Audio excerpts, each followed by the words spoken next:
ही कथा कुडाळ येथील नाना निकम यांची त्यांच्या सूचनेनुसार त्यांचं नाव बदललेलं आहे. सो या कथेचे 3 भाग आहेत. ते म्हणतात की मी शुद्धीवर आलो तेव्हा माझ्या डोळ्यासमोर एक पांढरं छत होतं. लाईट खूप तीव्र होती, डोळे उघडायला त्रास होत होता आणि पहिली गोष्ट जी मला जाणवली ती म्हणजे मी कुठे आहे हे नाही, तर मी कोण आहे हे. कारण काही मिनिटात मला कळलं की मी हॉस्पिटलमध्ये होतो, पण माझं नाव कुठेच नव्हतं. माझ्या हातात सुई होती, डाव्या हातावर बँडेज. मी आजूबाजूला जेव्हा पाहिलं तेव्हा 3 बेड्स होते, पैकी 2 बेड रिकामे होते आणि एका बेडवर मी होतो. मी नर्सला हाक मारली, ती आली. नेहमीसारखी घाईतच आली. मी विचारलं की माझं नाव काय आहे. त्यावर ती थांबली आणि क्षणभर हसून मला म्हणाली की जेव्हा डॉक्टर येतील ना तेव्हा ते सांगतील. तो क्षण खरं तर खूप लहान होता, पण माझ्यासाठी तो खूप मोठा होता. डॉक्टर आले, त्यांनी फाईल उघडली, पुन्हा बंद केली. ते म्हणाले तुमचा ॲक्सिडेंट झाला आहे. मी विचारलं माझं नाव. डॉक्टर हसले आणि खूप शांतपणे ते म्हणाले की आता ते महत्त्वाचं नाही आहे. पण मी म्हणालो की माझं नाव कुठे लिहिलं आहे. ते काही सेकंद शांत राहिले आणि मग म्हणाले की कधी कधी शॉकमध्ये लोकांना असंच वाटतं. मला क्षणभर वाटलं की जणू मी चुकीचं आहे आणि सगळेजण बरोबर आहेत, कारण मला माझी ओळख पटत नव्हती ना. मी उठायचा प्रयत्न केला, कमजोरी होती पण उठलो नाही. रिसेप्शन टेबलजवळ एक मोठा रजिस्टर होता ॲडमिशनचा. सो त्यात मी प्रयत्न केला माझं नाव शोधण्याचा, आज, काल, परवा, त्याच्या आधी, पण कुठेच माझं नाव नव्हतं. मी नर्सला विचारलं तर ती म्हणाले की तुमचं नाव टेम्पररी आहे. मी विचारलं म्हणजे. त्यावरती म्हणाली म्हणजे ते अजून ठरलेलं नाही आहे. माझा फोन बेडजवळ होता.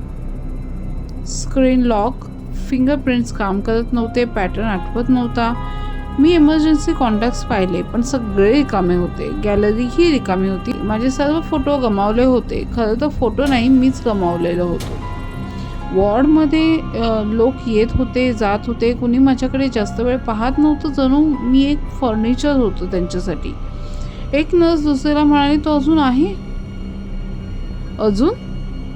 मी विचारलं म्हणजे मी इथे किती दिवस आहे. ती म्हणाली तुला आठवत नाही. मी म्हणालो नाही. ती हळूच म्हणाली म्हणजे प्रोसेस अजून कंप्लीट नाही झाली. मी कॉरिडॉरमध्ये गेलो.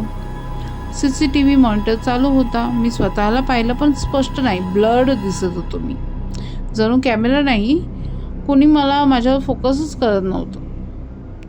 तेव्हाच मला पहिल्यांदा वाटलं की मी इथे नवा नाही आहे. वृद्ध माणूस व्हीलचेअरवर बसलेला होता. तो मला खूप वेळ पाहत होता. मी विचारलं काय झालं. तो म्हणाला तू परत आलायस.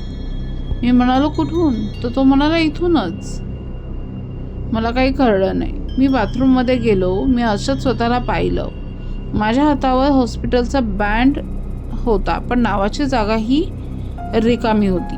फक्त एक नंबर होता. सो मी बँड घट्ट धरला. आता इथं मला थोडं गोंधळासारखं झालं होतं, पण मी घाबरलो नव्हतो. मला हळूहळू रिकामं वाटत होतं. सो मी डॉक्टरला ओरडून विचारलं की माझं नाव कुठे आहे. ते शांतपणे म्हणाले तूच काढायला सांगितलं होतंस. मी म्हणालो मी. ते म्हणाले हो. मी हसलो. हसू नकळत निघालं. मी स्वतःचं नाव का काढीन. डॉक्टर म्हणाले कारण तुला आठवायचं नव्हतं. मी बेडवर बसलो. माझ्या फाईलवर एक शब्द लिहिलेला होता सब्जेक्ट. नाव नाही, आडनाव नाही, फक्त आयडेंटिटी रिकन्स्ट्रक्शन ऑनगोईंग. ठीक आहे. रात्री लाईट डीम झाली, वॉर्ड शांत झाला. तो वृद्ध माणूस माझ्या जवळ आला. तो हळूच मला म्हणाला तू पळालास तेव्हा तुला वाटलं होतं की तू वाचशील. मी विचारलं कशापासून पळालो होतो. तो म्हणाला स्वतःपासून. माझं नाव कुठेच नव्हतं, पण माझ्याबद्दल सगळ्यांना खूप माहीत होतं.